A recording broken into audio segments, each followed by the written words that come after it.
Covid എന്ന മഹാമാരി ലോകമാകെ മനുഷ്യരാശിയെ ഭയപ്പെടുത്തിക്കൊണ്ടിരിക്കുക. 3 ലക്ഷത്തിൽ പരം ആളുകളുടെ ജീവൻ എടുത്തു കഴിഞ്ഞു. ഇനി എത്രത്തോളം ജീവൻ എടുക്കുമെന്ന് ഒരു പിടിയുമില്ല. ലോകമാകെ ഒരു ഭയപ്പാടിൻ്റെ മട്ടിൽ നിൽക്കുന്നത്. നമ്മളാണെങ്കിൽ ഒരുപാട് നാളായി ഇതിനുള്ള പ്രതിരോധ പ്രവർത്തനങ്ങളുമായി നമ്മൾ പോവുക. ഇങ്ങനെയൊരു ഘട്ടത്തിലാണ് യുവകലാസാരി സംഘടിപ്പിച്ചിരിക്കുന്ന കോവിഡ് കാലത്തെ വർത്തമാനങ്ങൾ നമ്മൾ തമ്മിൽ ചില കാര്യങ്ങൾ ഇങ്ങനെ സംസാരിക്കാൻ ഉദ്ദേശിക്കുക.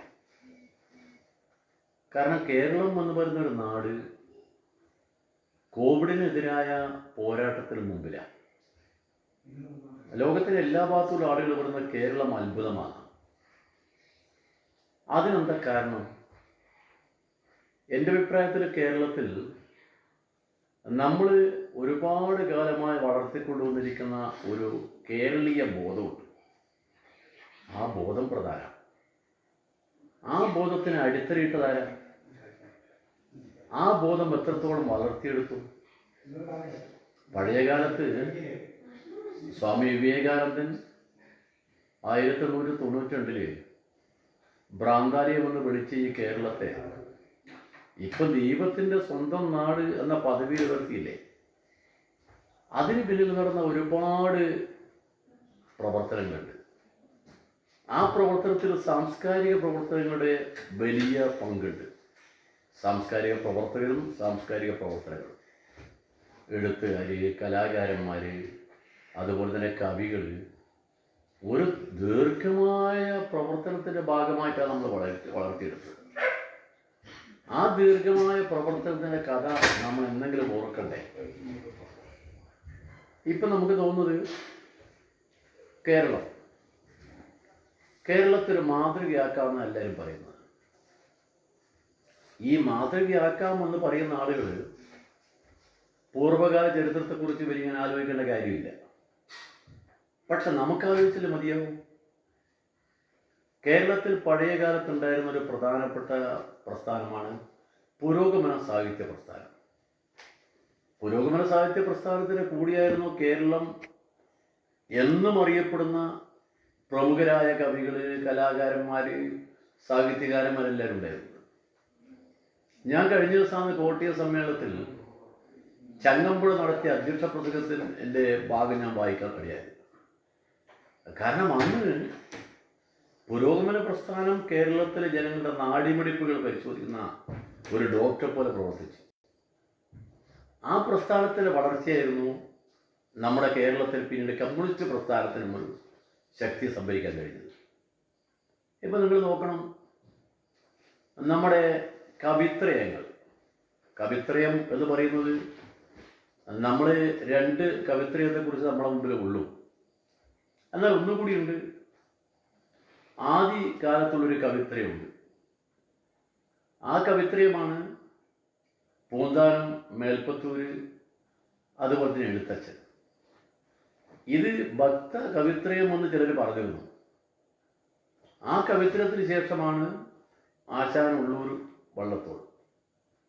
പിന്നെയാണ് നമ്മുടെ മുമ്പിലുള്ള പുരോഗമന പ്രസ്ഥാനത്തിൽ എന്നും ഓർക്കാതിരിക്കാൻ പറ്റാത്ത നമ്മുടെ പി ഭാസ്കരൻ, ONV, വയലാർ. ഈ 3 കവിത്രയങ്ങളുടെ സ്വാധീനം കേരളത്തെ നന്നായി വളർത്തിയെടുക്കുന്നതിൽ സഹായിച്ചിട്ടുണ്ട്. ഒരു ഉദാഹരണം ഞാൻ നിങ്ങളോട് പറയാം. 1946 ഒക്ടോബർ മാസം 26-ാം തീയതിയാണ് പുന്നപ്രവലാറിലെ വെടിവെപ്പ്. ആ പുന്നപ്രവലാർ സംഭവം എന്ന് പറയുന്നത് സർ CP എന്ന് പറയുന്ന ഭരണാധികാരി എല്ലാവരെയും തൻ്റെ തോക്കിൻ്റെ ഗർജനത്തിന് മുമ്പിൽ എല്ലാവരെയും അടിമകളാക്കി ജീവിപ്പിക്കാം എന്നൊരു മോഹവും അത് നടന്ന ആളാണ്. അദ്ദേഹത്തിനെതിരായ വലിയ പോരാട്ടം, ആ പോരാട്ടം തൊഴിലാളി വർഗത്തിനാണ്. ആ പോരാട്ടത്തിൽ പങ്കെടുത്ത തൊഴിലാളി വർഗത്തെ എല്ലാവരും ചാമ്പലാക്കി. അവിടെ അന്ന് സമരഭൂമിയിൽ ഉണ്ടായിരുന്ന എല്ലാവരെയും ഓരോരുത്തരെയും നേരിട്ട് വെടിവെച്ചു. അങ്ങനെ വെടിവെച്ചു എന്ന് ആ ശവങ്ങൾ കൊണ്ടുപോയി ഒരു ശവക്കൂമ്പാരം ഉണ്ടാക്കി. ആ ശവക്കൂമ്പാരത്തിൻ്റെ മുകളിൽ പെട്രോൾ പമ്പ് ചെയ്തുകൊണ്ട് അതിൽ തീ കൊടുത്തു. അതാണ് വലിയ ചുടുകാട് എന്ന് പറയുന്ന പുന്നപ്രവാറിൻ്റെ ഓർമ്മ ഇപ്പോഴുമുള്ളത്. ആ ചുടുകാട്ടിൽ എല്ലാം ശരിപ്പെടുത്തിയപ്പം CP പ്രഖ്യാപിച്ചു, ഇനി കമ്മ്യൂണിസ്റ്റുകാരില്ല എന്ന്. കമ്മ്യൂണിസ്റ്റുകാരില്ലാതെ CP പ്രഖ്യാപിച്ചപ്പോൾ നാടും ധരിച്ചു അങ്ങനെയാണ്. എന്താ കാരണം? അമ്പലപ്പുഴ ചേർത്തല താലൂക്കുകൾ, ആ താലൂക്കുകളിലെ എല്ലാ വീടുകളിലെയും പുരുഷന്മാരെ കൊന്നൊടുക്കിയിരിക്കുന്നു. സ്ത്രീകൾ മാത്രമേ വീടുകളുള്ളൂ. എവിടെ പുരുഷന്മാരെവിടെയുള്ളത്? അപ്പൊ CPയുടെ സ്വപ്നം സാക്ഷാത്കരിക്കുമോ എന്നൊരു ഭയം നിൽക്കുന്ന സമയത്താണ് നമ്മുടെ നാടിന് സാധാരണ മനുഷ്യന്റെ മനസ്സിനകത്ത് വിപ്ലവത്തിന് തീനാളം ഉയർത്തിക്കൊണ്ട് P. ഭാസ്കരൻ വന്നു.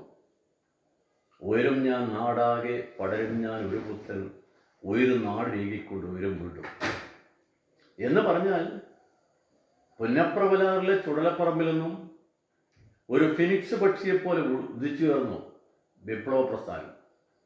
കമ്മ്യൂണിസ്റ്റുകാർക്ക് അവർ അന്ന് അവരുടെ സഖാക്കളെല്ലാം വന്ന് എരിഞ്ഞ് മരിച്ചതിന് ശേഷം അവർ സടകുടഞ്ഞ് എഴുന്നേറ്റത് ആ ഭാസ്കരന്റെ വരികളോടെയാണ്. അത് നാടിലാകെ വന്നു. 47 ജനുവരി ആകുമ്പോഴേക്കും P. ഭാസ്കരന്റെ വയലാർ എഴുതിക്കുന്നു. നാടാകെയുള്ളവർ പാടാൻ തുടങ്ങിയത്. CPയുടെ തിരിച്ചുപോക്ക് ഞാനിപ്പോൾ പറയേണ്ട കാര്യമില്ലല്ലോ. അപ്പൊ നമ്മുടെ നാട്ടിലെ വിപ്ലവ പ്രസ്ഥാനത്തിന്റെ പാവപ്പെട്ട മനുഷ്യന്റെ, അധ്വാനിക്കുന്നവരുടെ, അവരുടെ ജീവിത പോരാട്ടത്തിന്റെ ഏറ്റവും വലിയ ശക്തി സ്രോതസ്സായി പുരോഗമന പ്രസ്ഥാനം വളർന്നു വന്നു. ആ പുരോഗമന പ്രസ്ഥാനത്തിന്റെ ഭാഗമായിട്ടാണ് നമുക്ക് ഓർമ്മയുണ്ടല്ലോ മലയാള നാടക പ്രസ്ഥാനം. ആ നാടക പ്രസ്ഥാനത്തെക്കുറിച്ച് നമുക്ക് പറയുമ്പോൾ പാട്ടബാക്കിയുടെ കഥ പറയുമ്പോൾ രസകരമായ കഥയാണ്. ബാക്കി എഴുതിയത് K. ദാമോദരനാണ്. എന്ന് പറഞ്ഞാൽ നമ്മുടെ ഒറ്റപ്പാലത്ത് നടക്കേണ്ട കർഷക സംഘ സമ്മേളനത്തിൽ, ആ സമ്മേളനത്തിൽ ഒരു നാടകം വേണം എന്നൊരു ചർച്ച വരികയും അന്ന് മിക്കവാറും പാർട്ടി മീറ്റിങ്ങുകളിൽ എന്തെങ്കിലും ഒരു പാട്ടുകൾ ഉണ്ടാകും. എനിക്ക് ഓർമ്മയുണ്ട്, ഞാൻ പാടിയിരുന്നു മധുര മനോഹര മനോറ്റ ചൈന. അന്നത്തെ കാലത്തൊക്കെ എല്ലാവരും പാടും. അപ്പം ആ കാലത്ത് അന്നൊരു നാടകം വേണമെന്ന് ചർച്ച വരുമ്പം എല്ലാവരും ഉണ്ട്. EP ഗോപാലുണ്ട്, സഖാ VMS ഉണ്ട്, അതുപോലെ എല്ലാവരും ഉണ്ട് മീറ്റിങ്ങിൽ. ആ മീറ്റിങ്ങിൽ വെച്ച് അന്ന് അവിടെ വെച്ച് ആര് നാടകം എഴുതും നാടകം എഴുതിയ ആരും അവിടെ ഇല്ല. നാടകം എഴുതിയാലും ഒരു പരിചയമുള്ള ആള്, ആകെ ഒരു ചെറുകഥ എഴുതിയ ബന്ധമുണ്ട് K. ദാമോദരൻ. അപ്പോൾ ഉടനെ തന്നെ EMS പറഞ്ഞു, ദാമോദരനാവട്ടെ. K. ദാമോദരൻ എഴുതിയ പാട്ടബാക്കി എന്ന് പറയുന്നത് അതുവരെയുണ്ടായിരുന്ന നാടക രൂപത്തിൽ നിന്നൊരു മാറ്റമാണ്. മാത്രമല്ല, നാടകത്തിന് ഇതിവൃത്തം എന്താ? ഭക്തി മാത്രമാണ് അതിന് മുമ്പിൽ. നാടകത്തിൽ വരുന്നയാള് നല്ല സംഗീതം പാടുന്ന ആളായിരിക്കണം. ആ നാടക സങ്കല്പത്തിൽ നിന്നൊരു മാറ്റം വന്നു. മനുഷ്യന്റെ ജീവൽ പ്രശ്നങ്ങൾ നാടകത്തിലായി. അതാണ് പാട്ടബാക്കി. നാടകം രീതിയിൽ ജയിച്ചു കാണില്ല. പാട്ടബാക്കിയിൽ നിന്ന് തുടങ്ങിയ ആ തുടക്കമാണ് പിന്നെ വളർന്ന് വന്നിട്ട് നിങ്ങളെന്നെ കമ്മ്യൂണിസ്റ്റാക്കി എത്തുന്നത്. നിങ്ങളെന്നെ കമ്മ്യൂണിസ്റ്റാക്കിയെന്ന നാടകത്തിലെ പ്രധാനപ്പെട്ട പാട്ടുണ്ടല്ലോ. എൻ്റെയൊക്കെ ചെറുപ്പത്തിൽ നാട്ടിൽ എവിടെ പോയാലും കല്യാണ ആഘോഷത്തിന് ഈ തെങ്ങിൻ്റെ മുകളിലാണ് മൈക്ക് കിട്ടുക. കോളാമ്പി എന്ന് പറയും പഴയ കാലത്ത്. അതിന് പിന്നെ ഇട്ടൊരു പേരാണ് തെങ്ങമ്മ കെട്ടി. അതിനകത്തോട്ട് വരുന്ന പാട്ടുകളുണ്ട്. പൊന്നരിവാൾ അമ്പിളിയിലെ കണ്ണെറിയുന്നോളെ. ആ പാട്ടുകൾ കേട്ടിട്ട് പാട്ട് കേട്ട ആവേശത്തിലാണ് നാടകം കാണാൻ വരുന്നത്. ചവറയിൽ വെച്ച് ആദ്യത്തെ നാടകം കണ്ടു കഴിഞ്ഞ് എല്ലാവരും പുറത്തിറങ്ങി കൊട്ടകയിൽ നിന്ന്.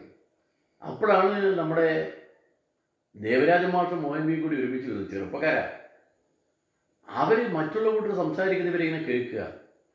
എടാ ആ പാട്ട് കലക്കി കേട്ടോ. അവസാനം ആ കൊടിയിങ് താ എന്ന് പരമപിള്ള പറയുന്ന രംഗം വന്നപ്പോൾ സദസ്സാകെ എഴുന്നേറ്റ് മുദ്രാവാക്യം വിളിച്ചു. മനുഷ്യൻ ജീവിതത്തിൽ തിക്താനുഭവങ്ങൾ കഴിയുന്ന കാലം, അവൻ അടിമത്തം പോലൊരു ജീവിതത്തിൽ കഴിയുന്ന കാലം, തിരുവിതാംകൂറിലാണെങ്കിൽ CP, മലബാറിലാണെങ്കിൽ ഇവിടെ ബ്രിട്ടീഷ് ഭരണം, ജന്മിമാർക്ക് നമ്മുടെ നാട്ടിൽ എന്തും ചെയ്യാൻ അവകാശമുള്ള കാലം.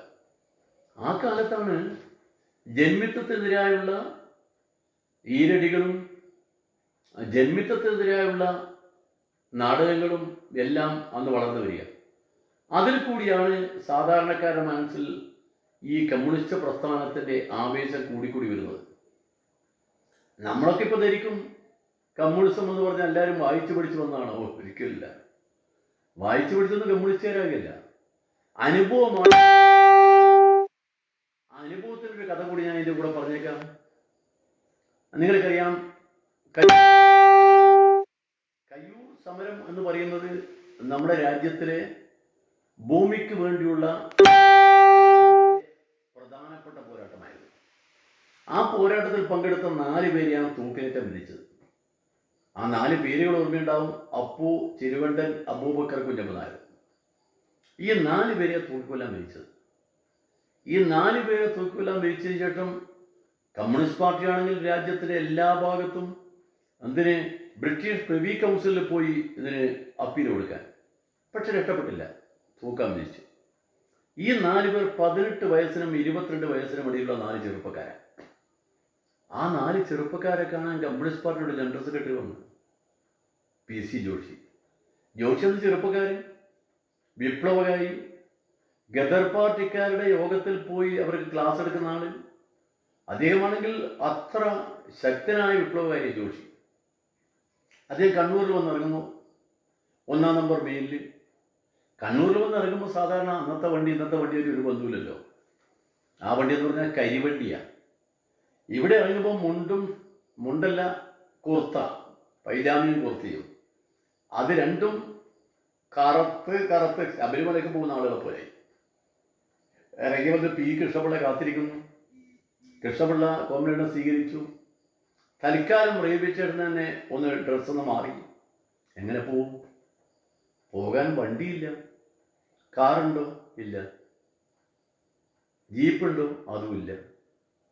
മോട്ടോർ ബൈക്ക് ഉണ്ടോ? അതുമില്ല. എങ്ങനെ പോവും? പോകാൻ വഴിയില്ല. അപ്പോഴാണ് കൃഷ്ണപിള്ള പറഞ്ഞ, കോമ്രേഡ്, ഞാൻ കൊണ്ടുപോവാ, എൻ്റെ വണ്ടി പോവാ. ഏതാ എൻ്റെ വണ്ടി? വട്ടത്ത് ചവിട്ടിയാൽ നീട്ടത്ത് പോയെന്ന വണ്ടിയില്ല, സൈക്കിൾ. ആ സൈക്കിളിൽ കൊണ്ടുപോയി കണ്ണൂർ സെൻട്രൽ ജയിലിൽ. കണ്ണൂർ സെൻട്രൽ ജയിലിൽ കൊണ്ടുപോയപ്പോൾ സെൻട്രൽ ജയിലിൽ വെച്ച് ഈ സഖാക്കളെ കണ്ടപ്പോൾ PC ജോഷി പൊട്ടിക്കരഞ്ഞു. ജോഷി പൊട്ടിക്കരഞ്ഞപ്പം ജോഷിയോട് നമ്മുടെ സഖാക്കൾ പറഞ്ഞു, നേതാവ് കരയരുത്, നേതാവ് ചിരിച്ചുകൊണ്ട് പോ. ഞങ്ങൾക്ക് മരിക്കുന്നതിന് അശേഷം ഭയമില്ല. ഞങ്ങൾ കമ്മ്യൂണിസ്റ്റ് പാർട്ടിയിൽ അംഗത്തെടുക്കുമ്പോൾ ഞങ്ങൾക്കറിയാം ഞങ്ങളെ കൊല്ലുന്നു. അത് തീരുമാനിച്ചു വന്നാൽ ഞങ്ങൾ. പക്ഷെ സഖാവെ, ഞങ്ങളെ കൊന്നാലും ഭരണാധികാരി വരും രക്ഷപ്പെടില്ല, രക്ഷപ്പെടാൻ പോകുന്നില്ല. കാരണം എന്താ? ഞങ്ങളെ കൊന്നു കഴിഞ്ഞാൽ ഞങ്ങൾക്ക് പിറകെ വരുന്ന ലക്ഷക്കണക്കിന് മനുഷ്യരുണ്ട്. അവരെല്ലാം അനീതിക്കെതിരായി പോരാടും. ആ പോരാട്ടത്തിൽ ഈ ഭരണാധികാരി വർഗം എന്നേക്കുമായി ഇല്ലാതാവും. അതാണ് കയ്യൂർ സഖാക്കൾ. ആ സഖാക്കളുടെ സമര കഥ എന്ന് പറഞ്ഞാൽ നമ്മുടെ നാട്ടിലെ വിപ്ലവ പ്രസ്ഥാനത്തിന്റെ ചരിത്രത്തെ ഏറ്റവും പ്രധാനപ്പെട്ട കഥയത്. 18 വയസ്സുള്ള അബൂബക്കർ എന്ന് പറഞ്ഞ ചെറുപ്പക്കാരൻ എന്ന് പറഞ്ഞാൽ നമ്മളെ മഹാഭാരത മുടക്കാത്ത പയ്യൻ. ആ പയ്യന്റെ അന്നത്തെ ഉശിര് കണ്ടിട്ട് PC ജോഷി പറഞ്ഞു, നമുക്ക് നഷ്ടപ്പെട്ടിരിക്കുന്ന വിലപ്പെട്ട ജീവനുകളാണ്. അവരെ വിളിച്ച മുദ്രാവാക്യം എന്താ? കൃഷിഭൂമി കൃഷിക്കാരന്. അപ്പോൾ അന്ന് പലരും പറഞ്ഞ് കൃഷിഭൂമി കൃഷിക്കാരനോ? നടക്കുന്ന കാര്യമാണോ? പക്ഷെ ആ കൃഷിഭൂമി കൃഷിക്കാരനെന്ന മുദ്രാവാക്യം കേരളത്തിലെ ജനഹൃദയങ്ങളിൽ ഏറ്റവും അധികം സ്വാധീനിച്ചുകൊണ്ട് വന്നത് എങ്ങനെയാണ്? നമ്മുടെ കൊയ്യും വയലെല്ലാം നമ്മുടേതാകും പൈങ്കിളിയെ. ONVയുടെ വരികൾ നമ്മുടെ നാട്ടിൽ എല്ലാവരും ഏറ്റുപാടി. അപ്പം മുദ്രാവാക്യം പാർട്ടിയും പാർട്ടി പ്രവർത്തകരും വിളിക്കുമ്പോൾ ആ മുദ്രാവാക്യത്തെ താളാത്മകമായി കാവ്യാത്മകമായി മനുഷ്യൻ്റെ മനസ്സിലേക്ക് കൊണ്ടുവരുന്നത് നമ്മുടെ പുരോഗമന പ്രസ്ഥാനം തന്നെയാണ്. ആ പുരോഗമനം അതിൻ്റെ കഥകൾ ഞാൻ ഒരുപാട് അങ്ങനെ പറഞ്ഞു പോവില്ല. ഞാൻ പറഞ്ഞു വരുന്നത് കേരളത്തിൻ്റെ ഈ മാറ്റമാണ്. കേരളത്തിന് ഐക്യ കേരളമായിരുന്നു മുദ്രാവാക്യം. അത് കഴിഞ്ഞ് ഐക്യ കേരളം എന്ന മുദ്രാവാക്യമാണ് ഭാഷാ സംസ്ഥാനത്തിനടുത്ത് കേരളമാവുന്നത്. അതിന് വലിയ എത്ര സമരങ്ങൾ നടന്നു. ആ സമരത്തിലൊക്കെ നമ്മളെ സാംസ്കാരിക രംഗം നടത്തിയ എന്തൊക്കെ പ്രവർത്തനങ്ങൾ ഇതിന് പിന്നാലെ നടത്തി. അതെല്ലാം കൂടി ചേർന്നിട്ടാണ് നമ്മുടെ കേരളത്തിൽ നവോത്ഥാന പ്രസ്ഥാനം, പുരോഗമന സാഹിത്യ പ്രസ്ഥാനം, ഇവിടുത്തെ മറ്റെല്ലാ വിഭാഗം ആളുകളും ചേർന്ന് കമ്മ്യൂണിസ്റ്റ് പ്രസ്ഥാനത്തിന് കൂടുന്നതുകൊണ്ടാണ് ഇന്നത്തെ കേരളത്തിന് അടിത്തറയൊരുക്കിയത്. നിങ്ങൾ നോക്കണം, 1957 ലോക ചരിത്രത്തിൽ ആദ്യമായി കേരളത്തിലെ കമ്മ്യൂണിസ്റ്റ് അധികാരത്തിൽ വന്നു. അധികാരത്തിൽ വരുന്നതിന് മുമ്പ് 1-2 കഥകളുണ്ട്, അത് പറയാതിരിക്കാൻ പറ്റില്ല. ആ കഥകൾ എന്ന് പറഞ്ഞാൽ നമ്മളെ മനസ്സിൽ നിന്ന് മായാത്ത കഥകളാണ്. അതാണ് സേലം ജയിൽ വെടിവെപ്പ് 1950. സേലം ജയിലിൽ 79 തടവുകാരുണ്ട്. 79 തടവുകാരെന്ന് പറഞ്ഞാൽ 79 പേരും കേരളത്തിലെ എന്ന് പറഞ്ഞാൽ മലബാറിൽ മാത്രമേ ഉള്ളൂ. തമിഴ്നാടുണ്ട്, ആന്ധ്രയുടെ ഭാഗമുണ്ട്, എല്ലാം കൂടി പ്രധാനപ്പെട്ട ദക്ഷിണേന്ത്യയിലെ നേതാക്കന്മാർ കൂടെ അവിടെയുണ്ട്. അന്നത്തെ ഭരണാധികാരികൾ തീരുമാനിച്ചു ഇവരെ കശാപ്പ് ചെയ്യാൻ. അന്ന് കോഴിപ്പുറത്ത് മാധവമേനോൻ എന്ന് പറയുന്ന കോൺഗ്രസ്സുകാരെന്ന മന്ത്രി, മദ്രാസ് മന്ത്രി, അദ്ദേഹം ഉത്തരവ് കൊടുത്തു. വെളുക്കുമ്പം തടവുകാരെല്ലാം എഴുന്നേറ്റ് പുറത്തു വരാൻ പോകുമ്പോഴാണ് വാതിൽ തുറന്ന് മലബാർ സ്പെഷ്യൽ പോലീസ് അകത്ത് കയറുന്നത്. പോലീസ് നീട്ടിപ്പിടിച്ച തോക്കുമായി പോയി ഈ 79 തടവുകാരെയും സഖാക്കളെയും വെടിവെച്ചു. വെടികൊള്ളാത്ത ഒരാളുമില്ല. സാധാരണ വെടിവെക്കുമ്പം ഒരു സംവിധാനമുണ്ട്. വെടിവെക്കുമ്പം മുട്ടുകുത്തിയാൽ വെടിവെക്കുക. അപ്പം കമിഴ്ന്ന് കിടന്നാൽ വെടിയേൽക്കില്ല. ഇവരെന്ത് ചെയ്തു? ഓരോരുത്തരെയും ഷൂട്ട് ചെയ്തു. അവസാനം ജയിലിൽ നിന്ന് വാർത്ത പുറത്തു വന്നു, 24 പേർ മരിച്ചു എന്ന്. 24 പേർ മരിച്ചു എന്ന വാർത്ത വന്നപ്പോൾ നാടാകെ വലിയ, അന്ന് ഇന്നത്തെ പോലെ അല്ലല്ലോ, ഇന്നത്തെ പോലെ നമ്മൾ TV-യോ വാർത്താ സംവിധാനം ഒന്നുമില്ല. നാട്ടിലാകെ കാട്ടുതീ പോലെ പരന്നു. അപ്പോഴാണ് സേലം ജയിലിൻ്റെ ഭരണം ജില്ലാ കളക്ടറേറ്റ് എടുത്തത്. അദ്ദേഹം ജയിലിൽ പോയ അനുഭവം പിന്നീട് എഴുതിയിട്ടുണ്ട്. അവിടെ ചെന്നപ്പം ജയിലിൻ്റെ അകത്ത് ഈ ബ്ലോക്കിനകത്തേക്ക് കയറാൻ പറ്റിയില്ല. ബ്ലോക്കിനകത്ത് രക്തം തടം കെട്ടി കിടക്കായിരുന്നു. ഞാൻ അവസാനം എൻ്റെ ഷൂ അഴിച്ചു മാറ്റി, എൻ്റെ വെളുത്ത പാൻസ് മുട്ടോളം കയറ്റി. അത് കയറ്റിയിട്ട് ഞാൻ എൻ്റെ കൂടെയുള്ള ഡോക്ടറോട് പറഞ്ഞു, നമുക്കൊന്ന് പോവാം, ആദ്യം ബോഡി പരിശോധിക്കാം. 24 ബോഡിയല്ലേ, ആ ബോഡി കൊണ്ടുപോയിട്ടൊരു കുന്നുപോലെ കൂട്ടിയിട്ടിരിക്കല്ലേ. ഓരോന്നും പരിശോധിച്ചു. അവസാനം 2 ബോഡിക്ക് ചലനമുണ്ട്. ആ 2 പേരാണ് കേരളത്തിലെ വനംവകുപ്പ് മന്ത്രിയായി പിന്നീട് വന്ന കാന്തലോട്ട് വല്യപ്പൂ, CIT-യുടെ സംസ്ഥാന കമ്മിറ്റി പ്രസിഡന്റായിരുന്ന C. കണ്ണൻ. 2 പേർക്കും വെടിയേറ്റു. 2 പേർ രക്ഷപ്പെട്ടിരിക്കുന്നു. ഡോക്ടർ പറഞ്ഞു, സാർ ഇവർ 2 പേർക്ക് ജീവനുണ്ട്, നമ്മൾ ഓപ്പറേഷൻ തിയേറ്ററിൽ കൊണ്ടുപോകാം. പെട്ടെന്ന് ഓപ്പറേഷൻ തിയേറ്ററിൽ നിന്നെല്ലാം പരിശോധിച്ച് വന്നിട്ട് ഡോക്ടർ പറഞ്ഞു, സോറി സാർ, 2 പേർക്കും ജീവൻ നിലനിർത്താം, പക്ഷെ ഒരു കുഴപ്പം, അവരെ ശരീരത്തിലുള്ള വെടിയുണ്ട മാറ്റാൻ കഴിയില്ല. അങ്ങനെ ഭരണാധികാരി വർഗത്തിൻ്റെ വെടിയുണ്ട ശരീരത്തിൽ കൊണ്ടു നടന്ന 2 നേതാക്കന്മാരത്. നമ്മൾ കമ്മ്യൂണിസ്റ്റുകാരുടെ പ്രവർത്തനവും ത്യാഗവും എല്ലാം ഒരുപാട് നമ്മൾ ഓർക്കുമ്പോൾ ആ ഓർമ്മയിൽ നമുക്കുണ്ടാവേണ്ട 2 നേതാക്കന്മാരായത്. 2 അല്ല, ഒരുപാട് ആളുകളുണ്ട്. എന്നാൽ ജീവിതകാലം മുഴുവൻ വെടിയുണ്ടയുടെ ചീടുകൾ ശരീരത്തിൽ കൊണ്ടുകടന്ന 2 നേതാക്കന്മാർ. അതാ സേലത്തിൻ്റെ കഥ. ആ സേലം കഴിഞ്ഞതിന് ശേഷമോ, സേലം കഴിഞ്ഞതിന് ശേഷം മലബാറിലാകമാനം കമ്മ്യൂണിസ്റ്റ് പാർട്ടി ഇങ്ങനെ പച്ച പിടിച്ചു വരികയായിരുന്നു. ആ പച്ച പിടിച്ചു വരുന്ന കമ്മ്യൂണിസ്റ്റ് പാർട്ടിയുടെ പ്രധാനപ്പെട്ട നേതാക്കന്മാരാ പലരും ഒരുപാട് കാലം ചികിത്സയിലായി. കുറേ പേര് മരണപ്പെട്ട്. അതാ സേലം ജയിൽ. ആ സേലം ജയിൽ ഒരു പാഠമാണ് നമുക്ക്. ഭരണാധികാരി വർഗം കമ്മ്യൂണിസ്റ്റുകാരെ എങ്ങനെയും കൊന്നൊടുക്കാൻ വേണ്ടി ഏത് ശ്രമവും നടത്തുമെന്നാണ്. കോഴിപ്പുറത്ത് മാധവൻ കോൺഗ്രസിന് മന്ത്രിയായിരുന്നു, ആഭ്യന്തരമന്ത്രി. അതാണ് അന്നത്തെ കാലം. ആ പോരാട്ടത്തിലെല്ലാം പങ്കെടുത്ത് ജീവിതത്തെ രക്ഷപ്പെട്ടു വന്ന ആളുകളാണ് പിന്നീട് നമ്മളെ പ്രധാനപ്പെട്ട നേതാക്കന്മാരായത്, അവരറിയപ്പെടുന്ന നേതാക്കന്മാരായത്. 1954 ആന്ധ്രയിൽ കമ്മ്യൂണിസ്റ്റ് പാർട്ടി അധികാരത്തിൽ വരുന്നു പറഞ്ഞത്. പക്ഷെ 54 ആന്ധ്രയിൽ വന്നില്ല എന്ന് മാത്രമല്ല, അന്ന് കോൺഗ്രസ്സുകാരുടെ ഒരു പാട്ടുണ്ടായിരുന്നു, ആന്ധ്ര നാട്ടിലെ വിധിയറിഞ്ഞപ്പം തലതകർന്ന സഖാക്കളെ എന്നൊരു പാട്ട്. ആ ആന്ധ്രയിൽ പോയി 57 കേരളത്തിൽ കമ്മ്യൂണിസ്റ്റ് പാർട്ടി അധികാരത്തിൽ വന്നു. ഞാൻ പറഞ്ഞു വരുന്നത് 1957 കേരളത്തിൽ കമ്മ്യൂണിസ്റ്റ് പാർട്ടി ഭരണാധികാരത്തിൽ വന്നതിന് ശേഷമാണ് കേരളത്തിൻ്റെ ഇന്നത്തെ നിലക്ക് ഒരു തുടക്കമുണ്ടാകുന്നത്. ഇന്ന് കാണുന്ന കേരളമുണ്ടല്ലോ, കേരളം എന്ന് പറയുന്നത് ഇന്നലത്തെ കേരളവുമായി ഒരുപാട് വ്യത്യാസമുണ്ട്. ഇന്നലത്തെ കേരളമല്ല ഇന്നത്തെ കേരളം. ഇന്നത്തെ കേരളം നമ്മൾ പറയും പോലെ ദൈവത്തിൻ്റെ സ്വന്തം നാടാണ്. ലോകത്തിലെ എല്ലാ ഭാഗത്തുള്ള ആളുകൾ പറയുന്നത് ഈ കേരളം എല്ലാത്തിനും മുമ്പിലാണല്ലോ. എന്താ മുമ്പിലാവാൻ കാരണം? കേരളത്തിലെ ആളുകൾ നന്നായി വായിക്കുന്നവരാണ്, നന്നായി പഠിക്കുന്നവരാണ്. അവർക്ക് രാജ്യത്തെക്കുറിച്ചും ലോകത്തെക്കുറിച്ചും എല്ലാത്തിനെക്കുറിച്ചും അറിയാം. എല്ലാത്തിനെക്കുറിച്ചും കേരളത്തിലെ ആളുകൾക്കറിയാം. കാരണം എന്താ?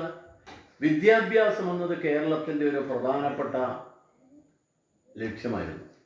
പഴയ കാലത്ത് വിദ്യാഭ്യാസം ഇല്ലാത്ത ആളുകളായിരുന്നില്ല എല്ലാവരും. അവർക്ക് പത്രമില്ല, പത്രം വായിക്കാൻ സംവിധാനമില്ല. കേരളത്തിലെ വിദ്യാഭ്യാസത്തിൽ കേരളം ഇന്ത്യക്ക് ഒരു മാതൃകയായി. ആ വിദ്യാഭ്യാസം കൊണ്ടുവന്ന് 1954 Malabar district board PT Bhaskara Panicker പ്രസിഡന്റായി. ആ ഡിസ്ട്രിക്ട് ബോർഡാണ് കേരളത്തിലെ വിദ്യാഭ്യാസത്തിൻ്റെ ഒരു പ്രധാന ഭാഗമായി മലബാറിനെ കൊണ്ടുവരുന്നത്.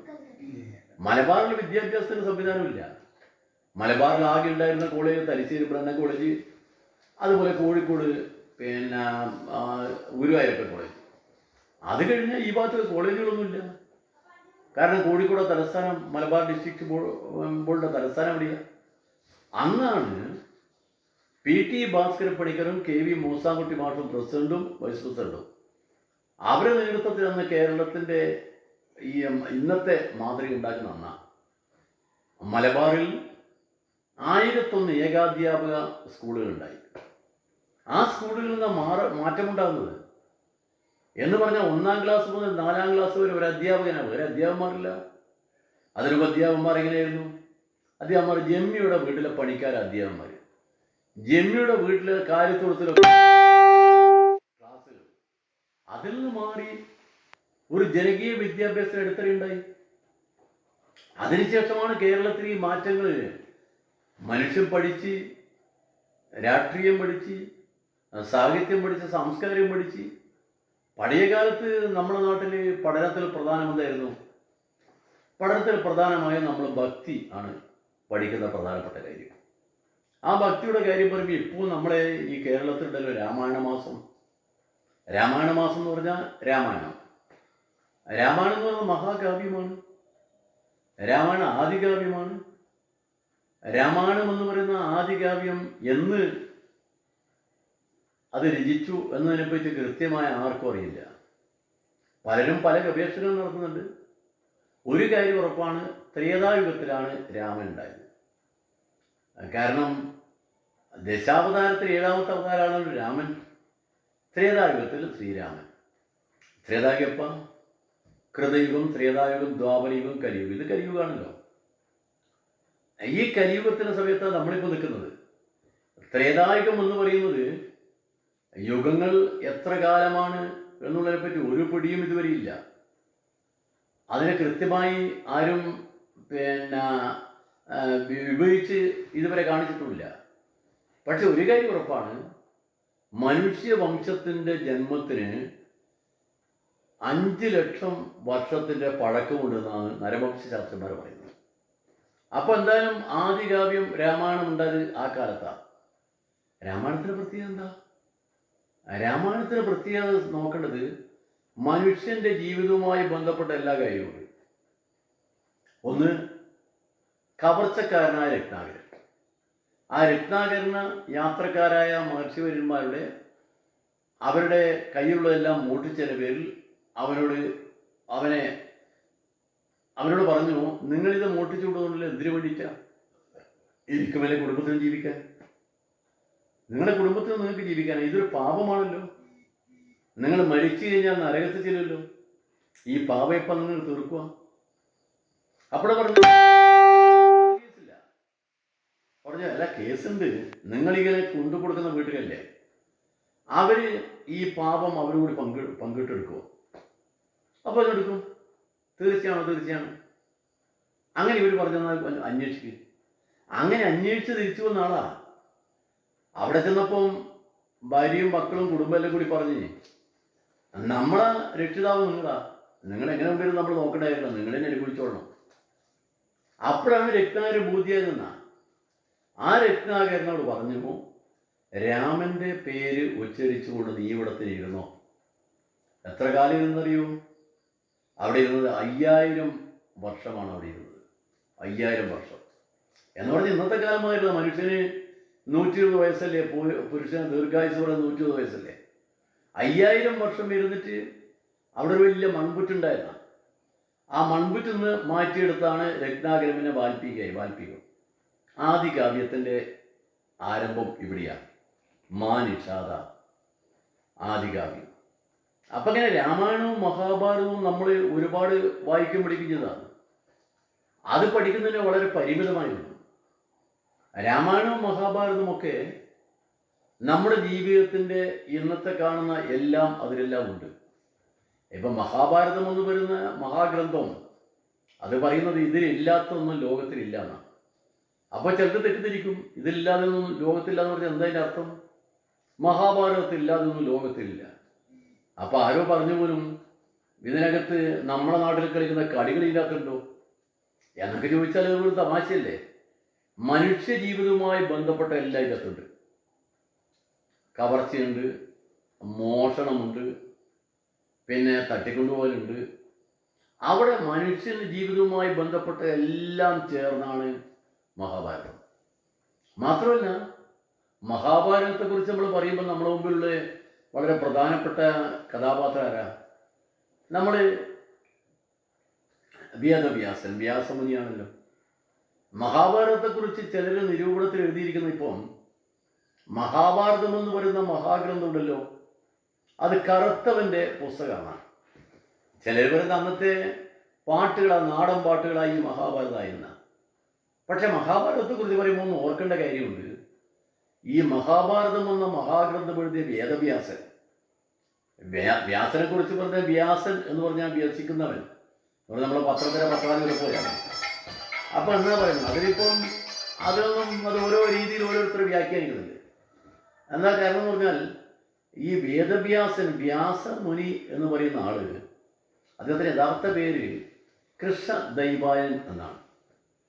ദ്വീപുകാരനായ കറുത്തവൻ എന്ന് പറഞ്ഞാൽ പരാശര മൂർത്തിക്ക് ഒരു പാതിര നേരത്ത് ഉണ്ടാവുന്ന ദൈവത്തിൻ്റെ ഉൾവിളിയാണ്.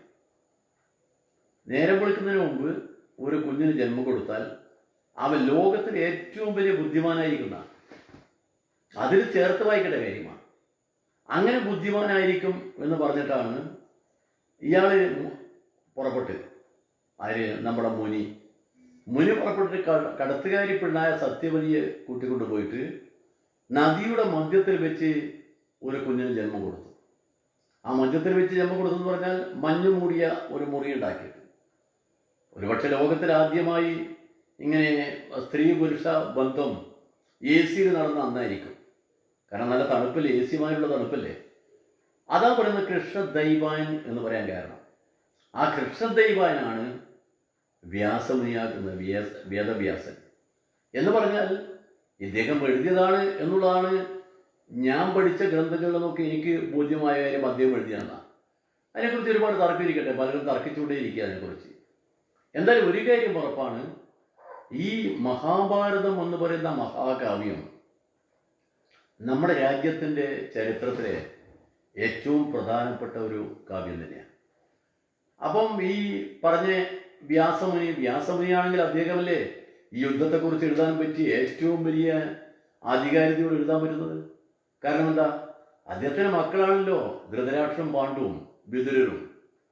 അപ്പൊ സ്വന്തം മക്കൾ, രണ്ട് മക്കളുടെ കുടുംബം തമ്മിലുള്ള ഏറ്റുമുട്ടലാ. അത് അവസാനം മഹാഭാരത യുദ്ധം കഴിഞ്ഞതിന് ശേഷം ഗാന്ധാരി അവിടെ വരിക. ഗാന്ധാരി എന്നിട്ട് അവിടെ വന്നിട്ട് ചോദിക്കേണ്ടതുണ്ട് കൃഷ്ണനോട്, കൃഷ്ണ, ഗാന്ധാരി കണ്ണു കെട്ടിക്കൊണ്ട് ജീവിതകാലം കഴിഞ്ഞവളാ ഗാന്ധാരി. ഒരുപക്ഷെ സ്ത്രീകളുടെ കൂട്ടത്തിൽ ഇത്രമാത്രം ദുഃഖിച്ച, ഇത്രമാത്രം കഷ്ടപ്പെട്ട, ഇത്രമാത്രം മനസ്താപത്തോടെ ജീവിതകാലം മുഴുവൻ കഴിഞ്ഞ മറ്റൊരു പരിധിയെ കാണാൻ കഴിയില്ല. അവര് ചോദിക്കുന്നത്, കൃഷ്ണ, എന്തിനു വേണ്ടിയാണ് യുദ്ധം? ആരാ ജയിച്ചത്? എന്തു നേടി? ഈ ഇരിക്കുന്ന ഈ ശവങ്ങളെല്ലാം ഇല്ലേ? ഒരു കുടുംബമല്ലേ ഇത്? ചേട്ടൻ്റെ അനിയൻ്റെ മക്കളല്ലേ? ഒരു വംശം നശിച്ചില്ലേ? ഒരു വംശം. കൃഷ്ണൻ ഒറ്റ മറുപടി പറയുന്നില്ല. അവസാനം ചോദിക്കുന്ന ചോദ്യമുണ്ട്, കൃഷ്ണ, ഒന്നുമില്ലെങ്കിൽ അങ്ങയുടെ സഹോദരി പുത്രനുണ്ടല്ലോ, ആ മീശ മുളക്കാത്ത കൊച്ചുപയ്യൻ അഭിമന്യു, അവനെ വളഞ്ഞിട്ട് കൊല്ലുമ്പോൾ നിർത്താൻ പറയരുതില്ലേ? കൃഷ്ണന്റെ മനസ്സിൽ അവസാനം നിഷാദന്റെ അമ്പ് ലക്ഷ്യം തെറ്റി ഏറ്റ് കൃഷ്ണൻ എൻ്റെ ജീവൻ പിടിയുമ്പോൾ അദ്ദേഹം ആലോചിച്ചു പോലും, അത് പലരും എഴുതിയിരിക്കുകയാണ്, ആലോചിച്ചു പോലും എൻ്റെ ജന്മം വൃഥാവിലായി വന്നു. ഞാൻ പറഞ്ഞു വരുന്നത്, മഹാഭാരതം എന്ന മഹാഗ്രന്ഥത്തിൻ്റെ അവസാനം ഗാന്ധാരിയുടെ ആ ഭാഷണത്തോടു കൂടി ഒരു കാര്യം ബോധ്യമല്ലേ? എന്താ നമ്മുടെ രാജ്യത്തിൻ്റെ പാരമ്പര്യം? എന്താ? ഒരു മനുഷ്യൻ്റെയും ജീവൻ നഷ്ടപ്പെടുത്താൻ നമ്മുടെ രാജ്യം അനുവദിക്കില്ല. നിഷാദ പാടി അവിടെ. ഇവിടെ മഹാഭാരത യുദ്ധം കഴിഞ്ഞപ്പോൾ ഗാന്ധാരി പറയുന്നത്, ആ യുദ്ധം നിർത്തായിരുന്നില്ലേ? എന്തിനു വേണ്ടിയാണ് ഈ ഇതെല്ലാം കൊല്ലിച്ചത് എന്ന് പറയുമ്പോൾ നമ്മൾ മനസ്സിലാക്കേണ്ട കാര്യം, രണ്ട് കാര്യം ഓർക്കണം. നമ്മുടെ രാജ്യത്തിൻ്റെ ഏറ്റവും വലിയ പാരമ്പര്യം അതാണ്. എന്നാൽ നമ്മൾ കാണുന്നത് അതാണോ? അല്ല. എത്ര പേരെ തെരുവിൽ വെച്ച് കൊല്ലുന്നു. എന്തിൻ്റെ പേരില? മതത്തിൻ്റെ പേരില. മതത്തിൻ്റെ പേരിൽ മനുഷ്യനെ കൊല്ലുന്ന ഒരു നാടായി നമ്മുടെ നാട് വികസിച്ചുകൊണ്ടിരിക്കുന്നത്. ആ ഒരു ഘട്ടത്തിലാണ് ഈ COVID-19 എന്ന് പറയുന്ന ഈ മഹാമാരി വന്നത്. ആ മഹാമാരിക്കെതിരായി പൊരുതുന്ന ഒരു നാടാണ് ഈ നാട്. ആ മഹാമാരി നമ്മുടെ നാട്ടിൽ നിന്ന് എങ്ങനെ അതിനെ പ്രതിരോധിക്കണമെന്ന് നമ്മൾ ആലോചിച്ചുകൊണ്ടിരിക്കുക. ഇപ്പം ഇന്ന് ശ്രീചിത്രയിൽ ഒരു പുതിയ പരിശോധനയ്ക്കുള്ള ഒരു പുതിയ കിറ്റ് കണ്ടുപിടിച്ചിട്ടുണ്ട് ശ്രീചിത്ര. നമ്മൾ ആരോഗ്യരംഗത്ത് ഒരുപാട് മാറി വന്നു. ആരോഗ്യരംഗത്ത് മാറി വന്നപ്പം അതിൻ്റെ കാര്യം ഒന്നും നമ്മൾ ആലോചിക്കാതിരിക്കാൻ പറ്റില്ല. 57 കേരളത്തിൽ ആദ്യം വന്ന കമ്മ്യൂണിസ്റ്റ് ഗവൺമെൻറ്, ആ ഗവൺമെൻറ്റിൻ്റെ പ്രകടന പത്രിക തയ്യാറാക്കിയ ആള് സഖാവ് C. അച്യുതമേനോൻ. മറക്കരുത്. അച്യുതമേനോൻ എന്ന് പറഞ്ഞാൽ സാംസ്കാരിക പ്രവർത്തകർക്ക് മറക്കാൻ കഴിയാത്തൊരു പേരാണ്. അച്യുതമേനോൻ നന്നായി എഴുതുമായിരുന്നു, നന്നായി വായിക്കുമായിരുന്നു, ഏത് കാര്യത്തെക്കുറിച്ചും കൃത്യമായ അഭിപ്രായം പറയാൻ യോഗ്യനായിരുന്നു. അത്രമാത്രം പഠിപ്പുണ്ട്, അത്രമാത്രം അറിവുണ്ട്, എല്ലാം ഉണ്ട് അച്യുതമേനോനാണ് 57 കമ്മ്യൂണിസ്റ്റ് പാർട്ടി തെരഞ്ഞെടുപ്പിൽ മത്സരിക്കുമ്പോൾ പാർട്ടിയുടെ കേരള സംസ്ഥാന സെക്രട്ടറി. അദ്ദേഹത്തോട് പാർട്ടി കമ്മിറ്റി പറഞ്ഞു, നിങ്ങൾ എഴുതി പ്രകടന പത്രിക. ആ പ്രകടന പത്രിക എഴുതി വെച്ചിരിക്കുന്ന 6 കാര്യങ്ങളാണ്: ഭക്ഷണം, വസ്ത്രം, പാർപ്പിടം, ആരോഗ്യം, വിദ്യാഭ്യാസ, തൊഴിൽ. ഏത് മുൻതൂക്കം കൊടുക്കണം? ആദ്യം ആരോഗ്യമാണ് പ്രധാനം. അന്ന് നമ്മുടെ നാട്ടിൽ ധർമാശുപത്രികൾ ഉണ്ടായിരുന്നു. ധർമാശുപത്രികൾ മാത്രമല്ല, പ്രാഥമിക ആരോഗ്യ കേന്ദ്രങ്ങൾ വന്നു. നാട്ടിലാകെ ചികിത്സാ സൗകര്യങ്ങളുണ്ടായി. സ്ത്രീകളുടെ പ്രസവം അതിനു മുമ്പ് പേച്ചിച്ച് വന്ന് പ്രസവം എടുക്കുന്ന കാലമായിരുന്നു. പേച്ചിച്ചി. ബഷീറിന്റെ പ്രസിദ്ധമായൊരു കഥയുണ്ട്, നിങ്ങൾക്കൊരു ഓർമ്മയുണ്ടാവും. ഏത്? ഞാൻ പ്രസവിക്കുമ്പോൾ ഡോക്ടർ എന്ന് പറഞ്ഞാൽ ഐഷു എന്ന് പറയുന്നൊരു സ്ത്രീ, അവർക്ക് പ്രസവവേദന വന്നപ്പോൾ അവർ പറയുക, ഡോക്ടറെ വിളിക്ക്. അപ്പോൾ അടുത്ത വീട്ടിലെ പെണ്ണുങ്ങളൊക്കെ വന്നിങ്ങനെ ചുറ്റും കൂടി പറഞ്ഞ, ഐഷു ഒന്ന് ഡോക്ടർ വരണം. കാരണം എന്താ? അടുത്ത വീട്ടിലുള്ള എല്ലാവരും പ്രസവിച്ച ഡോക്ടർ വന്നിട്ടാണ്.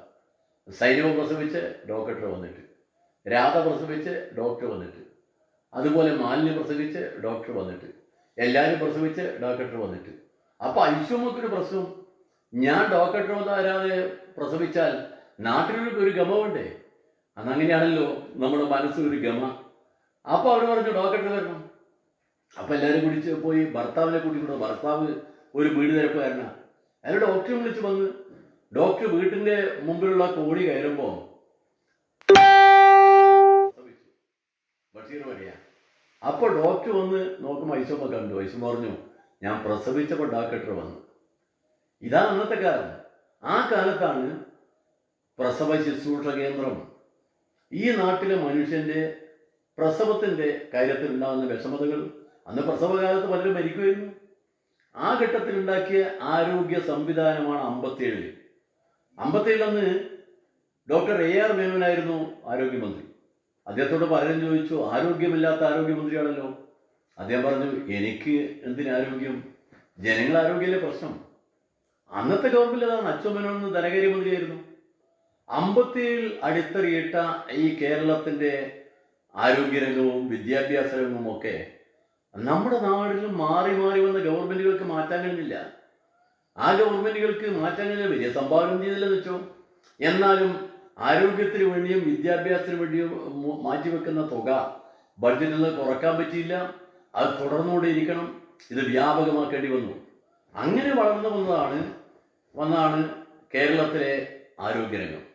അതിലൊരു മറ്റൊരു ചേഞ്ച് ഉണ്ടായില്ലപ്പ. ഇപ്പൊ സാന്ദർഭികമായി വന്നല്ലോ ശ്രീചിത്രയിലെ ഇപ്പോഴത്തെ കിറ്റ് കണ്ടുപിടിച്ച കാര്യം. അപ്പോൾ അത് വന്നത് 1970. അന്നാണ് അച്യുത മേനോൻ മുഖ്യമന്ത്രിയായിട്ട് കേരളത്തിൽ വീണ്ടും ഗവൺമെന്റ് വന്നത്.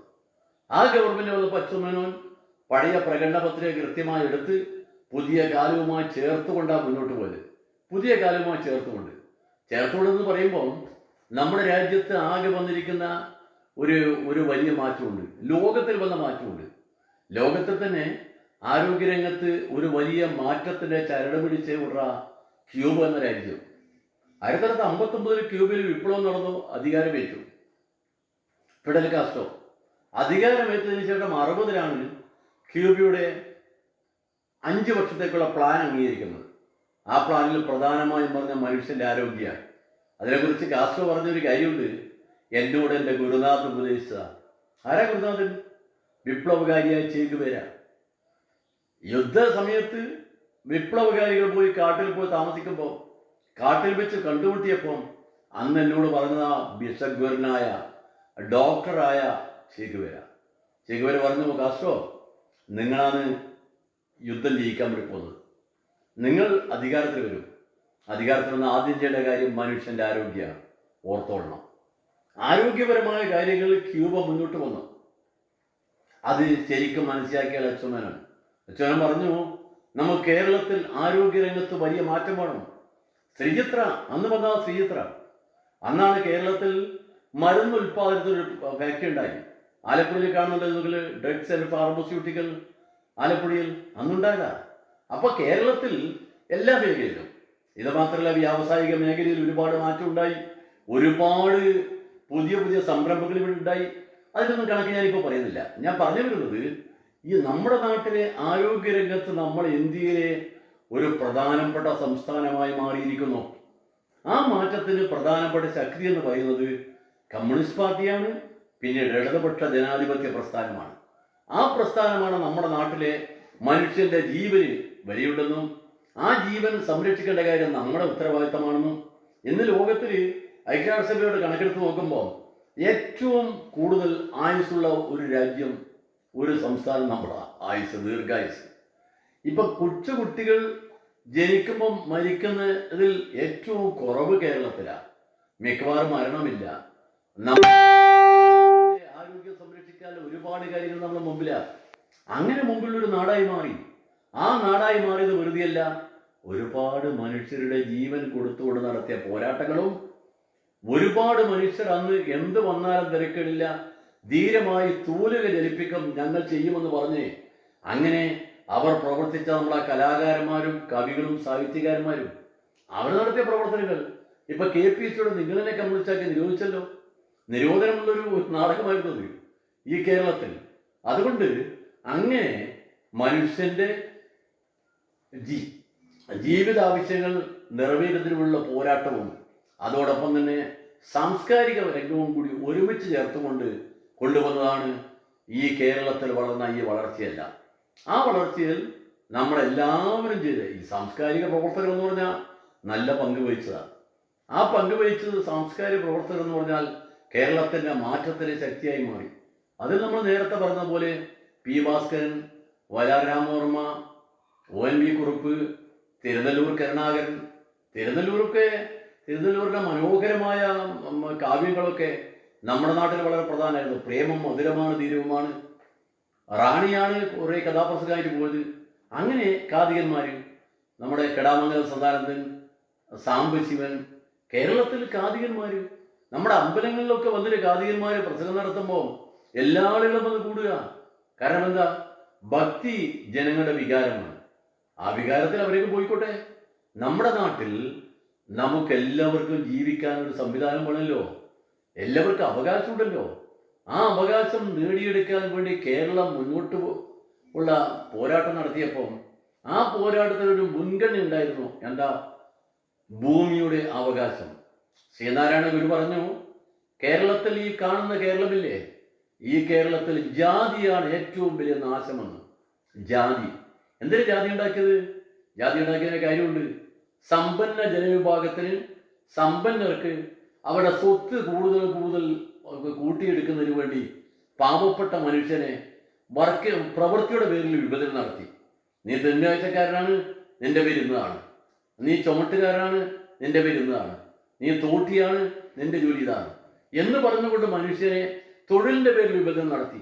ഒരുപക്ഷെ ഇന്ത്യയിൽ സാമൂഹ്യ നവോത്ഥാന പ്രസ്ഥാനത്തിലെ ചരിത്രത്തിലെ ഏറ്റവും വലിയ വിപ്ലവ മുദ്രാവാക്യവുമായി വന്നത് ശ്രീനാരായണ ഗുരുദേവനാണ്.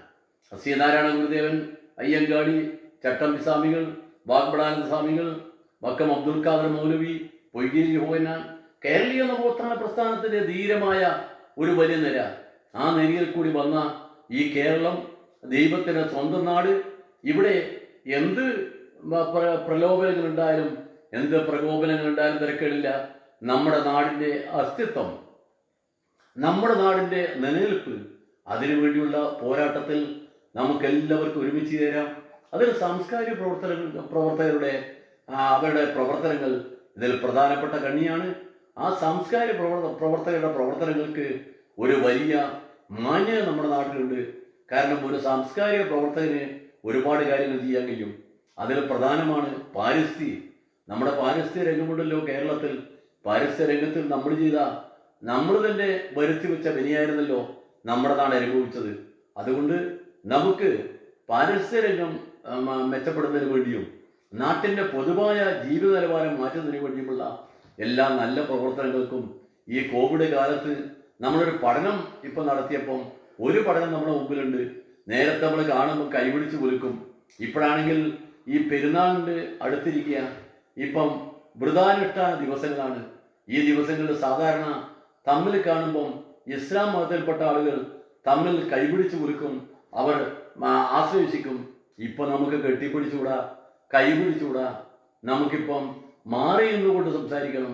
മാത്രമല്ല മുഖവും അറിയില്ല ആരാണെന്ന്. മനുഷ്യന്റെ മുഖത്തിൻ്റെ സൗന്ദര്യം കാണുന്നത് ആ മുഖത്തെ ചിരി കൂടി വെച്ചുകൊണ്ടാണ്. മനുഷ്യനെ ചിരിച്ച് പെരുമാറാൻ കഴിയില്ല.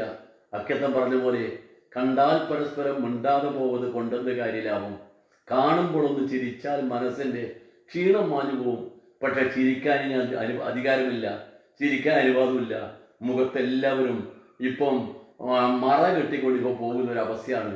അതുകൊണ്ട് ഈ അവസ്ഥയിൽ നമുക്ക് നമ്മുടെ നാടിന് വേണ്ടിയുള്ള വലിയ പ്രവർത്തനത്തിൽ നമുക്ക് ഒരുമിച്ച് മുന്നോട്ട് പോകാം. നമ്മുടെ നാട് ഒന്നാണ്, കേരളീയർ ഒന്നാണ്, നമ്മൾ എവിടെ പോയാലും ഒന്നാണ് എന്ന ഓർമ്മ നമുക്കുണ്ടാവണം. അതിനുവേണ്ടി പ്രവർത്തിക്കാം എന്ന് സാംസ്കാരിക പ്രവർത്തകരായ നിങ്ങളോട് ഈ വൈകിയ വേളയിൽ സംസാരിച്ചുകൊണ്ട് ഞാൻ എൻ്റെ വാക്കുകൾ നിർത്തട്ടെ. നിങ്ങൾക്കെല്ലാവർക്കും അഭിവാദ്യങ്ങൾ നിർത്തുന്നു.